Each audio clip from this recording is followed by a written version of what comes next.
Di bagian belakang gunung, angin yang menyegarkan bertiup. Guru Woyun duduk di atas batu, matanya terpejam berpikir.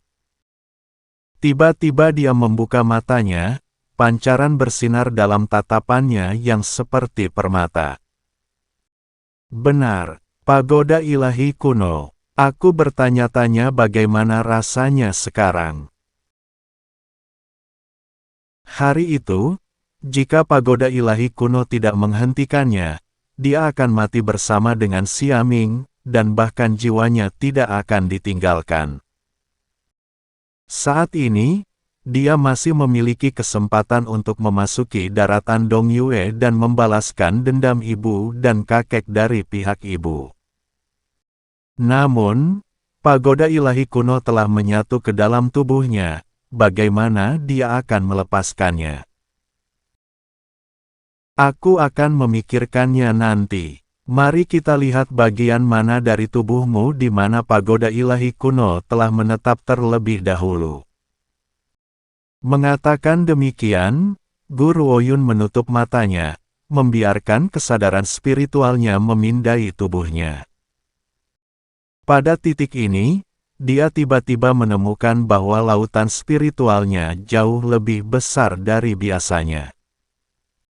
Dari pengetahuan umum, ketika seniman bela diri mulai berkultivasi, kekuatan spiritual mereka semua terkondensasi menjadi lautan spiritual. Setelah lautan spiritual terisi, seniman bela diri kemudian dapat menembus ke tingkat berikutnya. Seniman bela diri normal memiliki lautan spiritual seukuran mangkuk, tetapi lautan spiritual di tubuh Guru Woyun seluas lautan asli, dan inilah alasan di balik kultivasinya yang lambat. Karena tidak ada seniman bela diri yang benar-benar kuat di Qinglong, mereka tidak akan tahu manfaat memiliki lautan spiritual yang begitu luas. Semakin banyak kekuatan yang Anda kumpulkan, semakin banyak hambatan yang akan Anda hadapi, dan untuk menerobos hambatan, Anda harus memiliki kemampuan pencerahan seniman bela diri. Dan semakin luas lautan spiritual, semakin besar peluang untuk mencapai pencerahan. Jika dia memiliki lautan spiritual yang begitu luas di kehidupan masa lalunya, mungkin dia sudah menembus kelas senior bela diri dan mencapai bela diri tertinggi. Bahkan di daratan Dongyue, kelas tertinggi bela diri adalah eksistensi yang hanya berjumlah segelintir orang, dan setelah mencapai level ini, kamu bahkan bisa menjadikan dirimu seorang kaisar. Pakar top Qinglong hanya berada di puncak jenderal bela diri, jadi kamu dapat melihat betapa menakutkannya keberadaan seorang penguasa bela diri. Tiba-tiba Guru Woyun menemukan sebuah pagoda ungu kecil terendam di lautan spiritualnya, dan hatinya terangkat dalam kegembiraan. Pagoda ilahi kuno, akhirnya aku menemukanmu. Gelombang kuat menyapu lautan spiritualnya, langsung menuju ke kesadaran mental Guru Woyun, mengguncangnya sampai pikirannya berdengung. Ketika dia sadar kembali, sedikit pakaian ungu muncul di depannya. Garis pandang Guru Woyun mengikuti jubah panjang itu, akhirnya mendarat di wajah seorang pria, dan dia tidak bisa berpaling. Di daratan Dongyu, dari semua pria tampan yang pernah dilihatnya, Jin Di lah yang paling menawan. Namun, pria di hadapannya tidak kalah memesona dari Jin Di, dan bahkan bisa berperingkat lebih tinggi dari Jin Di. Pria itu berpakaian serba ungu. Lengan bajunya disulam dengan benang emas, memberikan kesan bangsawan dan kemegahan.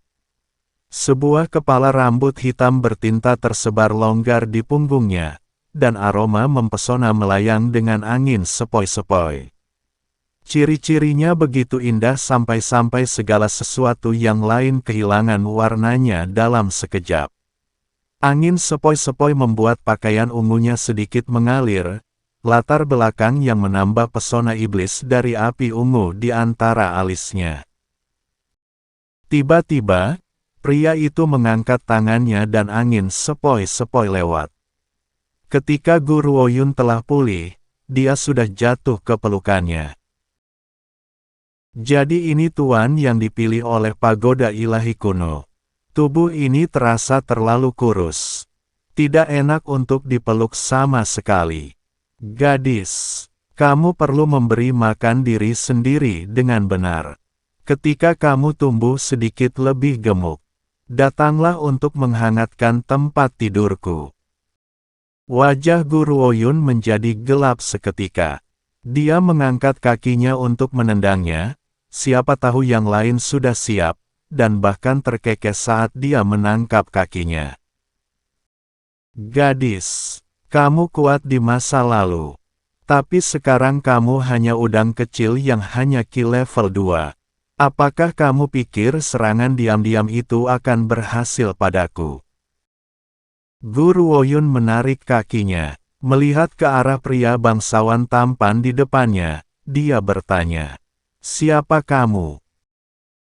"Gadis, bukankah kamu terlalu dingin? Aku membawamu ke sini dari daratan Dongyu. Dan kamu benar-benar lupa siapa aku." Pria itu berkata dengan sedih. "Aku memang menyelamatkan hidupmu. Jika tidak, jiwamu akan tercerai-berai ke 4 mata angin." Dari daratan Dongyu. Gu Ruoyun terkejut sesaat. "Kamu adalah pagoda ilahi kuno." Setelah mendengar ini, sudut mulutnya berkedut beberapa kali. "Pagoda ilahi kuno, kapan kamu pernah melihat pagoda berubah menjadi manusia? Aku adalah binatang pendamping pagoda ilahi kuno. Yixi. Yixi. Phoenix kuno Yixi." Orang-orang di daratan Siling mungkin belum pernah mendengar tentang keberadaan Yixi, tetapi di daratan Dongyu, tidak mungkin menemukan seseorang yang tidak mengetahui nama ini. Phoenix Yixi kuno, dikatakan memiliki kekuatan untuk menciptakan dunia dan meratakan seluruh kerajaan dengan satu tarikan nafas. Kemampuannya begitu kuat sehingga bisa membuat jantung siapapun berhenti. Namun, puluhan ribu tahun yang lalu, Yixi telah lama menghilang. Siapa yang mengira dia akan muncul di sini? Gadis, bukankah itu mengejutkan? Yixi melengkungkan bibirnya, tersenyum ketika dia berkata, "Kamu telah mengontrak pagoda ilahi kuno ketika kamu melarikan diri untuk hidupmu. Selama jiwamu tetap utuh, pagoda akan mengikuti jiwamu selamanya. Namun, aku dan pagoda keduanya telah disegel. Jika kamu telah mengangkat segel di daratan Dongyu, monster tua itu akan mendeteksinya. Jadi aku tidak punya cara untuk membantumu. Aku hanya bisa mengangkat segel ketika kamu tiba di sini." Di Siling. Gu Ruoyun menganggukkan kepalanya. "Jadi begitu, pagoda ilahi kuno ini diberikan kepadaku oleh kakekku. Aku bahkan tidak tahu apa gunanya. Aku tidak bisa menjelaskan kegunaan pagoda ini dengan segera.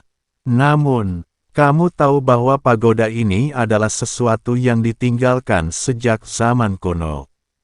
Jadi bagaimana mungkin artefak ilahi dari zaman kuno tidak berguna? Lebih-lebih lagi." Zixi tersenyum dan mengusap kepala Gu Ruoyun. "Bukankah kamu menantang seseorang untuk berduel dengan pagoda ilahi kuno ini? Dalam waktu sebulan, aku akan meningkatkan kekuatanmu untuk melebihi kekuatannya." Dia tahu bahwa Gu Ruoyun bisa meminjam pengalaman tempur dari kehidupan sebelumnya, dan memiliki kesempatan 50% untuk mengalahkan tuan muda keluarga Ling. Tapi apa yang ingin dia lakukan, adalah membiarkan dia benar-benar yakin mengalahkan musuh.